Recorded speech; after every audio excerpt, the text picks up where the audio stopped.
Donald Trump ने India के ऊपर 50% अब टैरिफ को स्लैब कर दिया। 25% से बढ़ा के 50%। भाई इंडिया का अपराध क्या है? भारत रूस से क्यों नाता तोड़े? जिस समय डोनाल्ड ट्रंप पाकिस्तान को अपने गोद में बैठाए हुए थे, उस समय वही रूस की सहायता से इंडिया ने S-400 को पाया था। न तो इंडिया ने कभी ऐसा किया था, न आज 75 इयर्स के बाद करे। उस समय भी लाल बहादुर शास्त्री ने जय जवान जय किसान का नारा दिया था और अमेरिका के इस उम्मीदों पर तुषारपात कर दिया था कि इंडिया उनके पीछे खड़ा रहेगा। और बाद में इंदिरा गांधी ने तो अमेरिका से बगावत करके रशिया के साथ मित्रता स्थापित की थी और ओपनली अमेरिका को क्रिटिसाइज किया था। और अमेरिका की सॉफ्ट पावर छवि मजबूत हो रही थी पूरे वर्ल्ड में। तभी डोनाल्ड ट्रंप साहब का चाइना भोला भाला और मासूम होने की नौटंकी करके यूएसए से लेटेस्ट टेक्नोलॉजी लेता रहा, अपने चिप लेबर फोर्स का इस्तेमाल किया, धीरे धीरे रिच होता रहा, यूएसए को पता नहीं चलने दिया। और जब तक यूएसए संभलता तब तक चाइना एक इकोनॉमिक सुपर पावर बन चुका था और यूएसए के ही अपोजिट में चाइना खड़ा। कि काश अगर डोनाल्ड ट्रंप इतिहास पढ़ चुके हो और इतिहास से सबक ले चुके हो। अजीत डोभाल रशिया में बैठे हुए हैं, प्रधानमंत्री मोदी स्वयं चाइना जा रहे हैं। ये चाइना के लिए ग्रीन सिग्नल है। इंडिया चाइना से भी संबंध सुधारना चाहता है। अमेरिका को ग्रेट तो नहीं बना पाए, परंतु चाइना को दोबारा ग्रेट बना। Okay dear students and viewers, मेरा टाइटल थोड़ा आपको अजूबा लगेगा कि भाई यूएसए ने यानी डोनाल्ड ट्रंप ने फिर एक बार चीन को ग्रेट बनाया। ये बहुत ही एक फेमस एक स्टेटमेंट है कि मेक अमेरिका ग्रेट अगेन, मतलब मागा। डोनाल्ड ट्रंप ने इसी स्लोगन के आधार पर अमेरिकी चुनाव जीता और अमेरिकी लोगों से यही वादा कर रखा है कि मैं अमेरिका को दोबारा ग्रेट बनाऊंगा। लेकिन अमेरिका को तो ग्रेट नहीं बना सके, बल्कि अमेरिका तो इतनी तेजी से नीचे की ओर बढ़ेगा जिसका अनुमान ना तो अभी अमेरिकन एक्सपर्ट को है और न स्वयं डोनाल्ड ट्रंप को है, क्योंकि डोनाल्ड ट्रंप खुद भी कोई एक्सपर्ट नहीं। आज मैंने जब सुबह न्यूज़पेपर में देखा कि भाई डोनाल्ड ट्रंप ने इंडिया के ऊपर 50% अब टैरिफ को स्लैब कर दिया। Donald Trump has signed an executive order hitting India with an additional 25% tariff as punishment for buying Russian oil. Right. Donald Trump has targeted India yet again. The 25% duty has been doubled. So tariffs on Indian goods will now stand at 50%. President Trump is imposing an additional 25% tariff on India. Donald Trump signed an executive order for an additional 25% tariff on India. 25% से बढ़ा के 50%। भाई India का अपराध क्या है? What is the crime? तो crime यही है कि इंडिया रशिया के साथ उसका डीलिंग है and India is the purchase of Russian petrochemicals. Russia का पेट्रोकेमिकल्स का इंडिया परचेजर है। अब सवाल ये उठता है कि अकेले इंडिया, स्वयं यूरोपीय यूनियन जो आज इंडिया को इस मुद्दे पर क्रिटिसाइज कर रहा है, रूस से वो पेट्रोलियम प्रोडक्ट्स को परचेज करता रहा। और फिर भारत क्यों ना करे? भारत रूस से क्यों नाता तोड़े? जिस समय डोनाल्ड ट्रंप पाकिस्तान को अपने गोद में बैठाए हुए थे, उस समय वही रूस की सहायता से इंडिया ने S-400 को पाया था, जो चाइना के से ज्यादा सक्सेसफुली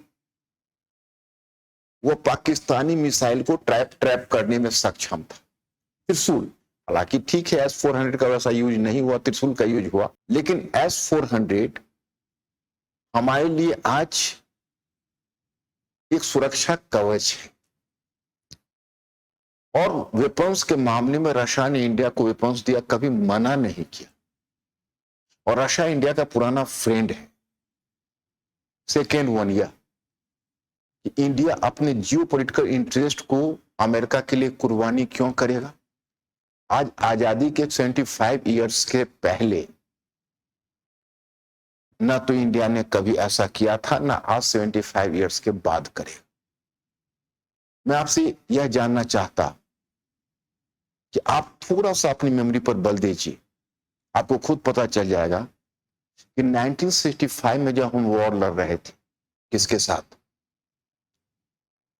पाकिस्तान के साथ। और उस समय PL-400 की सहायता से हम अपने खाद्यान्न की आवश्यकता को पूरा कर रहे। अमेरिकन प्रेसिडेंट उस समय ने इसी तरह का बैरियर हमारे ऊपर लगाने की कोशिश की थी। लिंडन जॉनसन अमेरिकन प्रेसिडेंट थे, उन्होंने सीप फॉर माउथ की पॉलिसी अपनाई थी। सीप फॉर माउथ का मतलब है कि मैं एक एक सीप तब इंडिया को फीड दूंगा जब इंडिया फॉरेन पॉलिसी के मामले में हमारा समर्थन करेगा। उस समय भी लाल बहादुर शास्त्री ने जय जवान जय किसान का नारा दिया था और अमेरिका के इस उम्मीदों पर तुषारपात कर दिया था कि इंडिया उनके पीछे खड़ा रहेगा। और बाद में इंदिरा गांधी ने तो अमेरिका से बगावत करके रशिया के साथ मित्रता स्थापित की थी और ओपनली अमेरिका को क्रिटिसाइज किया था और अमेरिका ने इंडिया को उसी समय खो दिया था। आज जब हम स्ट्रेटेजिक पार्टनरशिप की बात कर रहे हैं, 98 के बाद हमने अमेरिका से संबंध सुधारे, फिर अमेरिका ने इंडिया के साथ यह बर्ताव किया। मतलब strategic partnership, east policy, quad, न जाने क्या क्या सौजबाग दिखाने के बाद और फिर आज वही ढाक के 3 पात खैर चली। हम इस मुद्दे पर आते हैं कि इससे अमेरिका को क्या फायदा होने जा रहा है या इससे किस कंट्री को फायदा होने जा रहा है। देखिए, अभी वर्ल्ड 2 खेमों में बटा हुआ था। World again turn to be bipolar. एक तरफ यूएसए के साथ यूरोपीय यूनियन थी और यूएसए का मुख्य इंटरेस्ट आ चुका था एशिया पैसिफिक में और यूएसए यहां मुड़ चुका था। क्वाड नामक संगठन बनाया था जिसको एशियन नेटो कहते हैं और इंडिया उसका एक्टिव पार्टनर था। और बार बार इंडिया को यूएसए उकसा रहा था कि no no no, look it is not sufficient, act east policy. India act east की तरफ बढ़। चाइना बेचैन हो रहा था, इंडिया के साथ बॉर्डर क्लैश कर रहा था। रशिया चाइना का कभी अभिनियमित ढंग से नहीं रहा। अगर आप कम्युनिस्ट रूल के इतिहास को भी देखें तो दोनों कम्युनिस्ट पार्टनर होते हुए भी एक दूसरे के प्रतिस्पर्धी रहे थे। लेकिन पहली बार रशिया चाइना के निकट इसलिए आया क्योंकि उसे यूक्रेन वॉर में चाइना की सहायता की आवश्यकता हुई और चाइना और रशिया ने मिलकर एक समिति का एक संगठन बनाया और इंडिया इनसे दूरी बनाते जा रहा था, अमेरिका से दूरी निकट लाया। यूरोपीय यूनियन अमेरिका के साथ था और अमेरिका की सॉफ्ट पावर छवि मजबूत हो रही थी पूरे वर्ल्ड में। तभी डोनाल्ड ट्रंप साहब का आगमन। इन्होंने फिर एक बार चाइना को ग्रेट बनाने की तैयारी कर ली। तो मैं पहले 2 स्टेज में इस लेक्चर को समाप्त करना चाहूंगा। पहला स्टेज कि दूसरी बार वो चाइना को ग्रेट कैसे बना रहे हैं, इससे पहले यह जानना आवश्यक है कि पहली बार उन्होंने चाइना को ग्रेट कैसे बनाया था। ट्रंप ने नहीं बनाया था, इसी यूएसए ने बनाया था और यूएसए के वो प्रेसिडेंट थे निक्सन। और उस समय निक्सन की आंख और कान हुआ करते थे। एक प्रसिद्ध डिप्लोमेट थे हेनरी किसिंगर। हेनरी किसिंगर मानते थे कि अमेरिका की तरह चाइना भी एक एक्सेप्शनल कंट्री है, इसलिए अमेरिका और चाइना के बीच एक दोस्ती होनी चाहिए। कोल्ड वॉर में चाइना मजबूरी में ही सही लेकिन सोवियत रूस के साथ था और सोवियत रूस को चाइना जैसे स्ट्रांग पार्टनर थे और भी ईस्ट यूरोपियन कंट्रीज थे। उसी समय हेनरी किसिंगर के दिमाग में इस खुरापात आई कि अगर हम चाइना को सोवियत रशिया से तोड़ लें, क्योंकि चाइना और सोवियत रशिया के बीच बहुत लव लॉस्ट नहीं था, तो अगर दोनों को हम तोड़ लें और चाइना को अगर हम रूसी खेमे से तोड़कर अलग कर दें तो रूस कमजोर हो जाएगा, सोवियत रूस, और फिर कोल्ड वॉर जीतने में हमें आसानी होगी। 1969 में संयोग से सोवियत रूस और चाइना के बीच बॉर्डर क्लैश हो गया और सोवियत रूस ने ह्यूमिलिएट करके चाइना को पीछे हटा दिया। अब मिल गया निक्सन को मौका। निक्सन ने तुरंत हेनरी किसिंगर से कांटेक्ट किया और हेनरी किसिंगर तो चाहता ही था। हेनरी किसिंगर ने निक्सन को चाइना की यात्रा करवा दी। उससे पहले उसने खुद यात्रा करके उसका बैकग्राउंड तैयार किया। अंत में 1971 की इस निक्सन की यात्रा के बाद 1972 में दोनों एक दूसरे के करीब आए और दोस्ती का युग आरंभ हुआ। उसी समय इंडिया ने पाकिस्तान को बड़ी बुरी तरह से बांग्लादेश के मुद्दे पर पराजित किया और ईस्टर्न पाकिस्तान के हाथ से निकल गया। अमेरिका की छवि धूमिल हुई और अमेरिका ने चाइना को, और उसी समय पाकिस्तान ने चाइना और अमेरिका को परस्पर लाने में रोल अदा किया। और इस तरह देखते हैं कि तीनों के बीच एक प्रकार की समेचिका बन गई, पाकिस्तान, चाइना, अमेरिका। अमेरिका सोचता था कि चाइना की दोस्ती हमारे लिए यूजफुल होगा। ये ठीक है, सोवियत रशिया थोड़ा कमजोर हुआ और भी। हालांकि कोल्ड वॉर अमेरिका ने दूसरे कारणों से जीता, उसमें चाइना के अलग होने का मैं कोई बहुत बड़ा रोल नहीं समझता। जो समझते हो क्यों समझते हैं ये मुझे समझ में नहीं आ रहा। लेकिन हाँ, यूएसए ने यह सोचा था कि हमें चाइना का चीप लेबर का फायदा मिलेगा। हमारे पास डेवलप टेक्नोलॉजी है, चाइना हमारा पिछलग्गू होगा, हम उसके चीप लेबर का खुलकर इस्तेमाल करेंगे। And with the support of Chinese cheap labour हम अपने इकोनॉमी को ग्रो कराएंगे, हम थोड़ा और भी रईस बन जाएंगे, थोड़ा और भी रिच बन जाएंगे। बात कुछ उल्टी हो गई। चाइना भोला भाला और मासूम होने की नौटंकी करके यूएसए से लेटेस्ट टेक्नोलॉजी लेता रहा, अपने चिप लेबर फोर्स का इस्तेमाल किया, धीरे धीरे रिच होता रहा, यूएसए को पता नहीं चलने दिया। जब माओ सेतुंग को जाने के बाद डेंग चियाओपिंग आ चुके थे तो डेंग चियाओपिंग का स्लोगन ही था, hide your strength and wide your time. अपनी शक्ति को छिपाओ और समय की प्रतीक्षा करो। उसी तरह वो चाइना अपनी शक्ति को छिपाता रहा, समय की प्रतीक्षा करता रहा और फिर अमेरिका से टेक्नोलॉजी लेता रहा। उस अमेरिकन टेक्नोलॉजी के बल पर अपने रिसोर्सेस को बढ़ाता रहा, चिप लेबर का इस्तेमाल करता रहा। अमेरिका की सहायता से उसने WTO में भी एंट्री मार दी। WTO में एंट्री होने के बाद और उसका चिप लेबर, चिप प्रोडक्ट ने पूरे वर्ल्ड में छाना शुरू किया। सब अमेरिकन मार्केट पर चाइनीज गुड्स डंप होना शुरू हुआ, अमेरिका बेचैन होना शुरू हुआ और जब तक यूएसए संभलता तब तक चाइना एक इकोनॉमिक सुपर पावर बन चुका था और यूएसए के ही अपोजिट में चाइना खड़ा था। अब यूएसए तब तक सोवियत रशिया का विघटन हो चुका था, वो सुपर पावर स्टेटस हो चुका था, यूएसए के लिए कोई बड़ा शत्रु नहीं रह गया था। यूएसए ने अपना पूरा, उसने भूमध्य सागर से अपना ध्यान हटाकर अपने आप को पैसिफिक ओशन में यानी कि प्रशांत महासागर में लगा दिया, एशिया पैसिफिक रीजन में। और अपने वो भूमध्य सागर से अपना ध्यान हटाते हुए इधर पहुंच गया, इंडिया को, ऑस्ट्रेलिया को अपने साथ में लेते हुए। जापान तो पहले से ही उसका पार्टनर था, उसका सहयोगी था, तो उन सबके साथ मिलकर उसने क्वाड बनाया। कहा कि भाई एशियन या एक तरह का एशियन नेटो किसी क्रिटिक ने कहना शुरू कर दिया। और इस तरह से अब चाइना को सोचा कि चाइना को हमने ग्रेट बनाया है, चाइना को हम पुल डाउन करेंगे और चाइना के पुल डाउन करने की उसने पूरी तैयारी शुरू कर दी। अब सवाल यह उठता है कि यही व्लादिमीर पुतिन कितना ज्यादा पॉलिसी में कॉन्ट्रडिक्शन है उसका अनुमान आप करिए। वो इस मुद्दे पर चुनाव लड़े कि हम दुनिया से वॉर समाप्त करेंगे, यूक्रेन वॉर को समाप्त करेंगे, गाजा वॉर को समाप्त करेंगे, किसी भी वॉर को समाप्त नहीं कर पाए। गाजा वॉर में तो वो एक फैक्टर बने हुए हैं और यूक्रेन वॉर को समाप्त करने से रहे, उल्टा रशिया से उन्होंने अपनी शत्रुता बढ़ा ली। अब रशिया से बढ़ाई वहां तक तो है, पूरे वर्ल्ड में अमेरिका के सॉफ्ट पावर को तार तार कर दिया। हैविट हाउली एक्ट 1930 अगर वो देखते तो उनको पता चलता कि दुनिया के प्रोडक्ट्स पर टैक्स लगाने का अमेरिका वर्ल्ड इकोनॉमिक डिप्रेशन के समय कौन सा नतीजा भोग चुका है।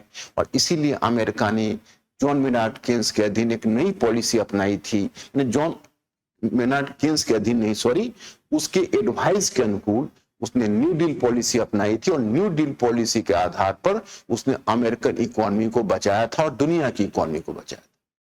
आज अमेरिका फिर वही भूल को कमिट कर रहा है। मैं पहले भी एक लेक्चर दे चुका हूं, आपको याद होगा, कि काश अगर डोनाल्ड ट्रंप इतिहास पढ़ चुके होते और इतिहास से सबक ले चुके होते। अब देखिए हुआ क्या कि पूरी कंट्रीज को एंटागोनाइज शुरू कर दिया, पूरे वर्ल्ड को। अमेरिका का सॉफ्ट पावर इमेज इतना गिर चुका है। यूरोपीय यूनियन ने भी बर्दाश्त तो कर लिया है, लेकिन यूरोपियन यूनियन और अमेरिका के साथ अधिक समय तक रहेगा नहीं। वजह क्या है? अभी उसकी जरूरत है यूक्रेन वॉर।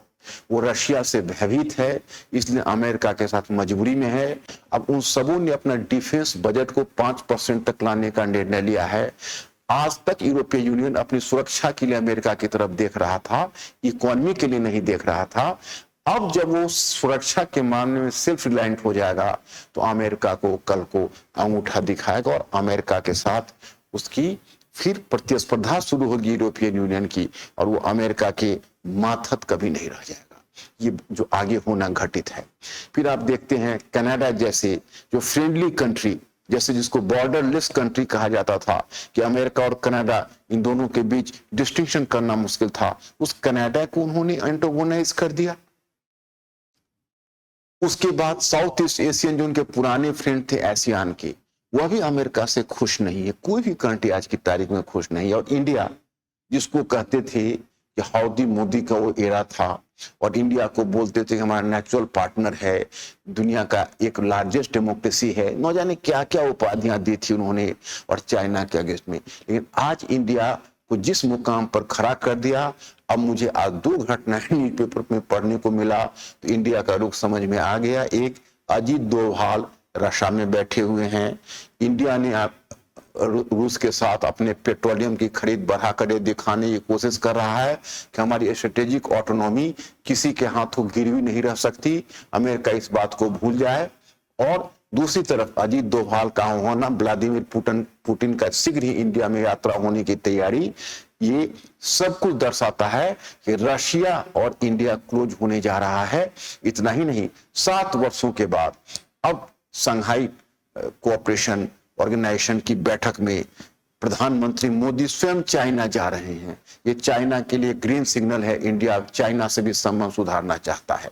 अब चीन की देखिए सेकेंड टेन्योर में, जब अमेरिका ने इसके ऊपर जब चुंगी थोपते हुए 125% तक जब चुंगी बढ़ाने का निर्णय लिया, अंत में 155% करने की बात की, तो चाइना ने तुरंत अपने आप को जो क्रिटिकल मिनरल्स है उसका सप्लाई दुनिया को रोककर अमेरिका को घुटने के बल पर खड़ा कर दिया।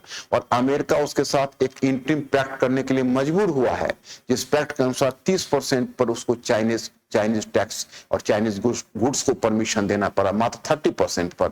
और आज वो चाइना के साथ कॉम्प्रोमाइज करने के लिए तैयार है। लेकिन चाइना ने इस बीच क्या किया कि अमेरिका की गिरती हुई छवि का लाभ उठाकर BRI यानी बिल्ट एंड रोड इनिशिएटिव को एक्टिवेट कर दिया, और फिर उसने साउथ ईस्ट एशियन कंट्रीज के साथ अपने संबंध सुधारने शुरू कर दिए, इंडिया के साथ अपने संबंध सुधारने शुरू कर दिए हैं। रशिया को उसने और मजबूती से हाथ थाम लिया है, और चाइना धीरे धीरे अपना हार्ड पावर इमेज के साथ अपना सॉफ्ट पावर इमेज भी सुधारता जा रहा है। और अमेरिका का हार्ड पावर के रूप में तो पतन पहले ही हो चुका था, सॉफ्ट पावर ही उसकी सबसे बड़ी कीमत थी। आज USA वो भी लूज कर रहा है। अब चाइना, तो अगर हमने यह टाइटल दी तो इस टाइटल के प्रासंगिकता आपको समझ में आती होगी कि व्लादिमीर पुतिन अमेरिका को ग्रेट तो नहीं बना पाए, परंतु चाइना को दोबारा ग्रेट बना दिया। तो आज मैं इस लेक्चर को यहीं समाप्त करना चाहूंगा, किसी दूसरे लेक्चर में मिलूंगा। Thank you very much. Dear students, हमारे चैनल को लाइक, शेयर, सब्सक्राइब करें और अपनी तैयारी को और बेहतर बनाएं।